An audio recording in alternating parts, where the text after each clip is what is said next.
Hello friends, Kalyani 77@of রান্নাঘর পক্ষ থেকে সবাইকে জানাই স্বাগত। অন্যান্য দিনের মতো আজকে রেসিপিতে আমার থাকছে বেগুন আলু দিয়ে একটা নিরামিষ রেসিপি।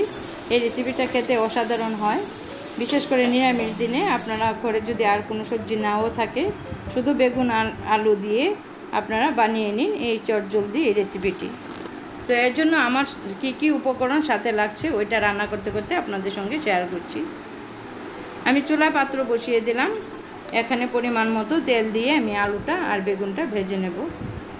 আমি এখানে বেগুন নিয়েছি 4টার মতন, আর আলু নিয়েছি 3টার মতো সাইজ করে আমি কেটে নিয়েছি। তেলটা গরম হতে দিয়ে আমি আগে বেগুন আর আলুটাকে ভেজে নিচ্ছি।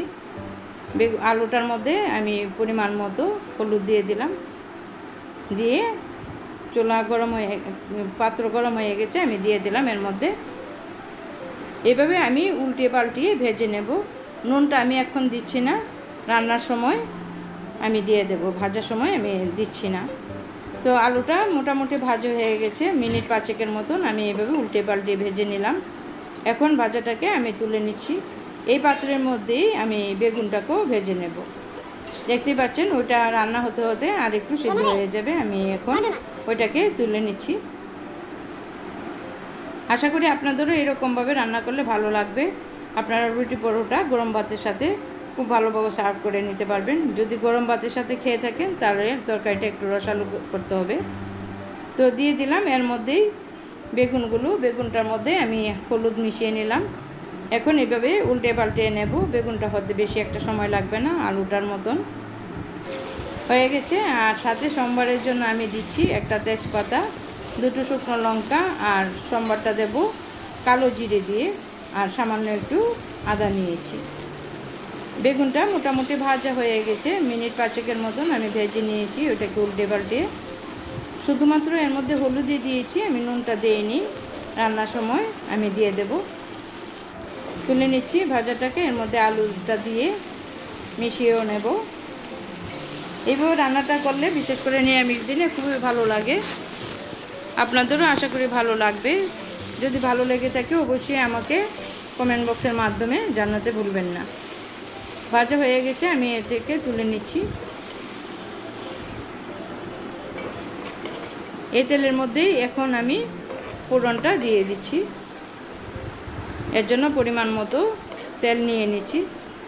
তেল নিয়ে আমি ফোড়নে যা যা থাকছে উপকরণ আগে দেখিয়ে দিয়েছি। এখন পরিমাণ মতো তেল দিয়ে আমি ফোড়নটা দিয়ে দিচ্ছি।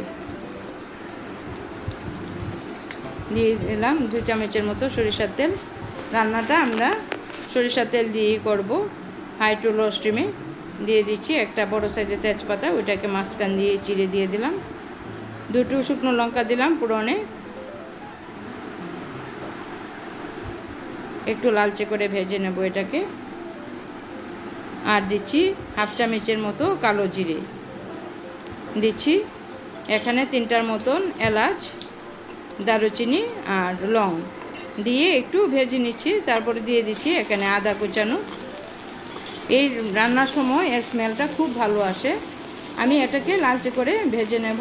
এই স্মেলে আপনারা অনেকটা ভাত খেয়ে নিতে পারবেন আশা করি। তো ঠিক আছে, ভাজা মোটামুটি হয়ে গেছে। এখন আগে থেকে রেডি করে রাখা আলু বেগুন ভেজে রেখেছিলাম যে, ওইটা এখন দিয়ে দিচ্ছি এর মধ্যে। দিয়ে আমি এর মধ্যে একটু উল্টে পাল্টে দেব, একটু ভেজে নেব। আমি এর মধ্যে জিরা গুঁড়ো, ধনে গুঁড়ো আর দিচ্ছি না। শুধুমাত্র এই কয়েকটা উপকরণ দিয়ে রান্নাটা কেমন হয় আপনারা দেখে নিতে পারেন। দিয়ে দিচ্ছি পরিমাণ মতো নুন। এখন আবার উল্টে পাল্টে দিচ্ছি। পাশাপাশি অন্যদিকে আরেকটা পাত্র বসিয়ে আমি গরম জল করে নিচ্ছি। রান্নাটা গরম জল দিয়ে করলে খুবই সুস্বাদু হয়, খেতে অসাধারণ হয়। যে কোনো রান্নার মধ্যে আমরা যদি গরম জলটা দিয়ে দিই তাহলে খুবই ভালো লাগে। আপনারা চাইলে ঠান্ডা জলও দিতে পারেন, তবে গরম জলটা দিলে রান্নার টেস্টটা ভালো আসে। তো ভাজা মোটামুটি হয়ে গেছে। এখন আমি এর মধ্যে পরিমাণ মতো জল দিয়ে দিচ্ছি। আপনারা চাইলে এখানে পরিমাণ বুঝে জল দিয়ে দিতে পারেন। আপনারা গরম ভাতের সাথে খেলে একটু ঝোল রেখে রান্না করতে পারেন। আর যদি মনে করেন আপনারা রুটি পরোটার সাথে খাবেন তাহলে একটু কষা করতে হবে। তো আমি যেহেতু গরম ভাতের সাথে খাবো, সুতরাং আমি পরিমাণ মতো জল দিয়ে দিলাম। ওইটা আপনারা আপনাদের মর্জি মতো দিয়ে দিতে পারেন। তো ঠিক আছে বন্ধুরা, আমরা এখন 20 মিনিটের মতন 15 থেকে 20 মিনিটের মতো এভাবে রান্না হতে দেব। বলক উঠে গেছে, আরও কিছুক্ষণ সময় আমরা রেখে দেব। তরকারিটা একটু শুকাতে দিচ্ছি। এইভাবে রান্না হতে দিলে তরকারির স্মেলটা ভালো আসে, পাশাপাশি স্মেলটা যেমন ভালো আসে, রান্নাটা খেতেও খুব ভালো লাগে। তো ঠিক আছে বন্ধুরা, এইভাবে আমার পাশে থেকে আমাকে সাপোর্ট করার জন্য অসংখ্য অসংখ্য ধন্যবাদ। রান্নাটা কেমন হলো আমাকে অবশ্যই কমেন্ট বক্সের মাধ্যমে জানাবেন। বেশি বেশি পরিমাণে লাইক করবেন, শেয়ার করবেন। যারা আমার চ্যানেলের নতুন বন্ধু হয়ে আছো তাদের কাছে রিকোয়েস্ট থাকবে আমার চ্যানেলটা সাবস্ক্রাইব করার জন্য। পাশে থাকা বেল আইকনে ক্লিক করে রাখবেন যেন নতুন কোনো আপডেট সবার আগে আপনাদের কাছে পৌঁছে যায়। তো ঠিক আছে, রান্নাটা যেহেতু আমার হয়ে গেছে, তো আজকের মতো ভিডিও এখানে শেষ করছি।